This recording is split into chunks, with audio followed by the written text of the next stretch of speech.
Paz de Deus a todos, Leão CCB. Primeiramente quero agradecer a todos os inscritos no canal. Quem ainda não foi inscrito, por favor, se inscrevam e ajude o canal a crescer aqui.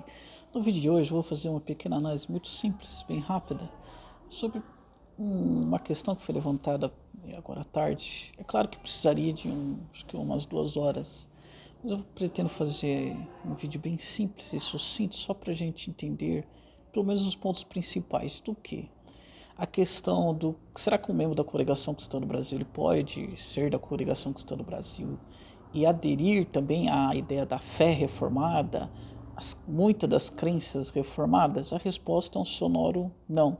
Ainda que há semelhanças, como há em todos os segmentos do cristianismo, né, que nem, por exemplo, Trindade. Fé reformada, a ideia da Trindade, da fé reformada, da Igreja Católica, da congregação é basicamente a mesma, tá? Não há diferença. Ok? Entendeu? Existem esses pontos semelhantes como existem em todo o cristianismo. Tá? Mas muitos são as divergências do que a similaridade.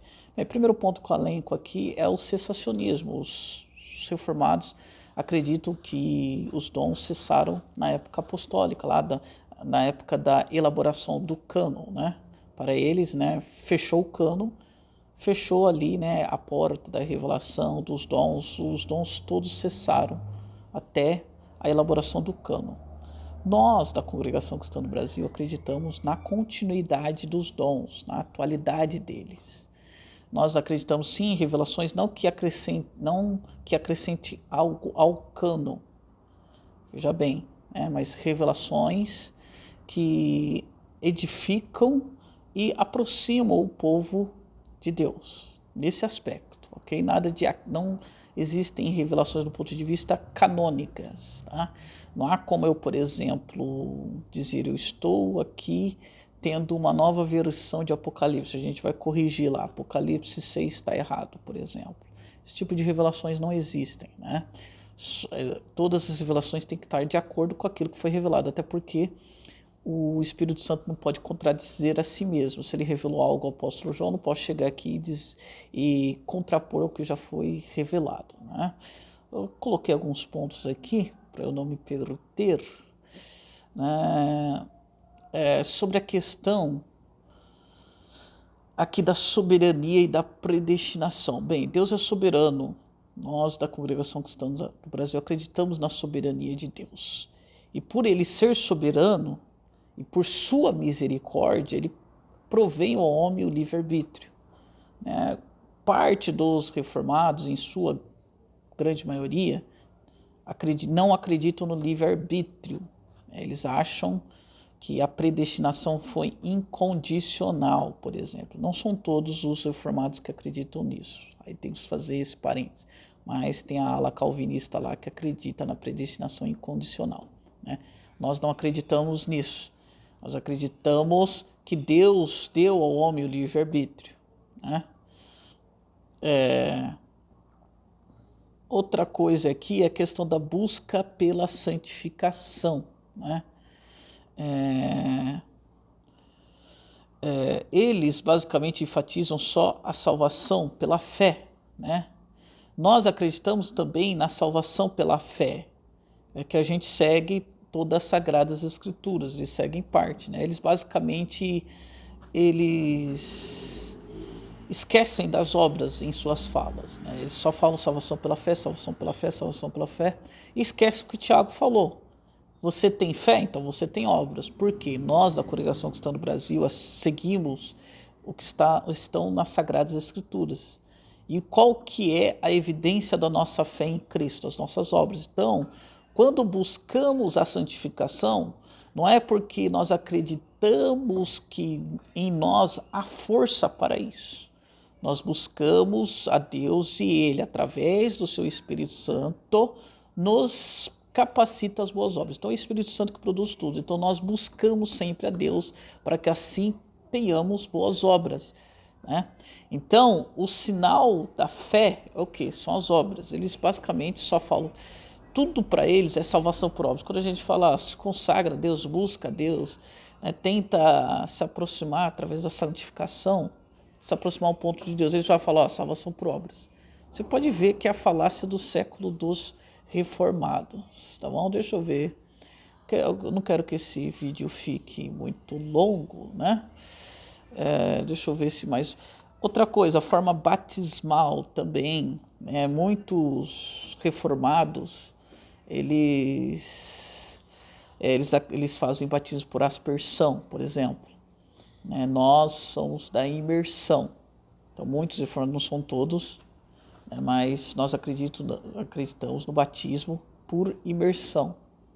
Nós não acreditamos que as pessoas... Também não há verso bíblico, tá, que dê base para o batismo de aspersão.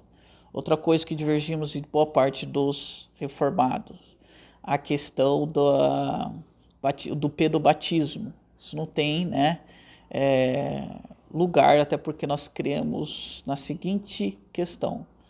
Cristo deixou bem claro, todo aquele que crer e for batizado será salvo.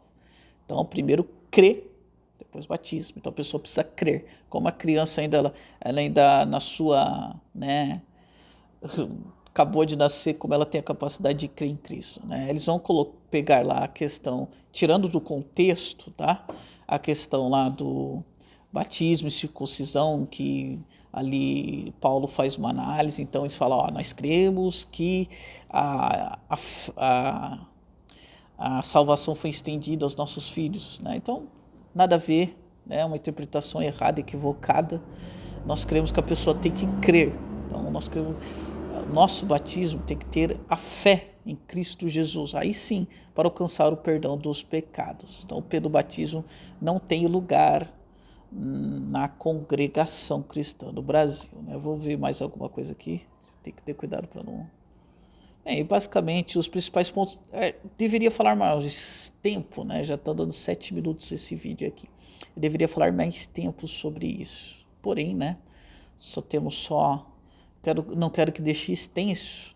Esses pontos principais, tá? Até a questão do cessacionismo, a forma batismal, a questão da crença, da busca pela santificação, afasta muito o crente da congregação da fé reformada, né? Porque eles têm uma versão totalmente distante do cristianismo contido nas Sagradas Escrituras, né? Nós temos que entender que o movimento reformado, ele tem todo um aspecto histórico que tem que ser levado em conta. Você tem a ascensão da burguesia, né? E basicamente a reforma protestante dá força para que essa burguesia tome o poder. Você tinha ali a mistura do poder político e religioso da Igreja Católica.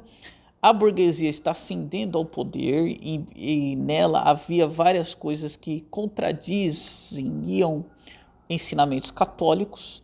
E como eles queriam chegar ao poder, né, basicamente a Igreja Católica ali era uma pedra do caminho, né? Quando surge lá o movimento reformado, então basicamente eles se aderem a esse movimento reformado, muitas vezes para justificarem, né, as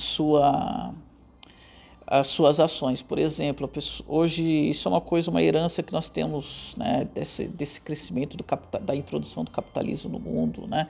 A questão, quando você vê uma pessoa muito rica que conquistou muitas posses, por exemplo, qual que é a visão que você tem de uma pessoa? Essa pessoa é muito abençoada, porque se ela conquistou muito, é porque Deus a abençoou muito. Aí você contraponto, né, com muitas coisas que a Igreja Católica às vezes pregava, né? Então, isso é uma maneira de você justificar, por exemplo, ganhos, né? Você quer ganhar, então vai lá, trabalhe, né? Então, há essa mistura também política que deve ser analisada com um pouco mais de cuidado. Ali, todos naquele movimento, né, ali da Reforma Protestante, há também a ideia de você criar uma teologia que aproxime ou justifique a ação da burguesia daquela época, né? Um capitalismo agressivo que toma a gente até hoje. Então você tem toda uma questão que é feita para justificar a ação, né, da burguesia que introduziu esse capitalismo agressivo que tanto nos aflige nos tempos atuais, tá? Essa é a ideia principal que tem que ser levada em consideração quando a gente faz análise. Então, a teologia reformada, você vê que ela se aproxima. Ah, mas você não falou muita coisa, então eu vou colocar aqui alguns outros pontos, né?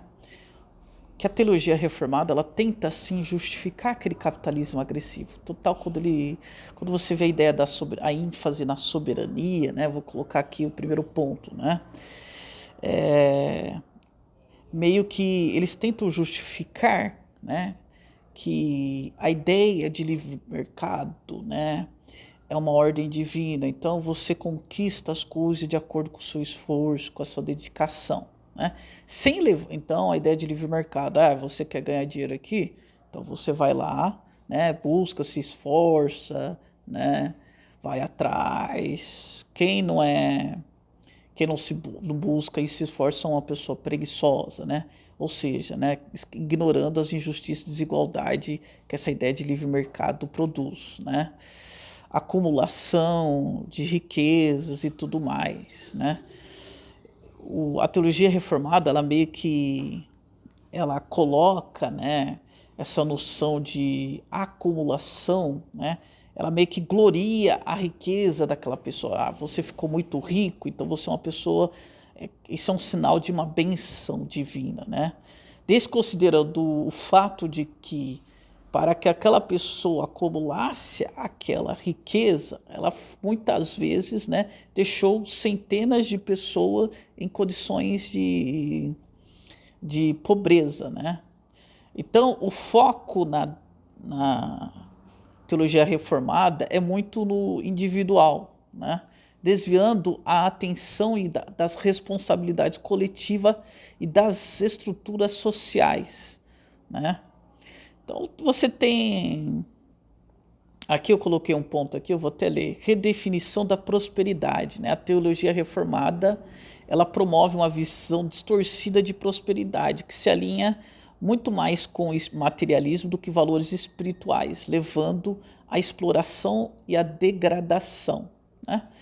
Então, e por fim, né, ela desconecta a ideia do sofrimento. Ao priorizar, né, sempre a questão do sucesso econômico, você ignora o sofrimento das populações marginalizadas, né? Quando a ideia, né, de que você é uma pessoa diferente, eleita, né, e por isso que você está se dando bem, você basicamente marginaliza. Aquela pessoa está naquela situação, ela tem toda sorte de sofrimento, de derrotas econômicas, é porque Deus não está na vida dela, ela não é uma eleita, não é uma pessoa eleita. Então era isso que eu queria falar, tá? Isso daqui dá pano para manga para muita coisa. Deveríamos falar sobre vários assuntos, mas eu vou parar por aqui, tá bom? Deus abençoe a todos e até a próxima.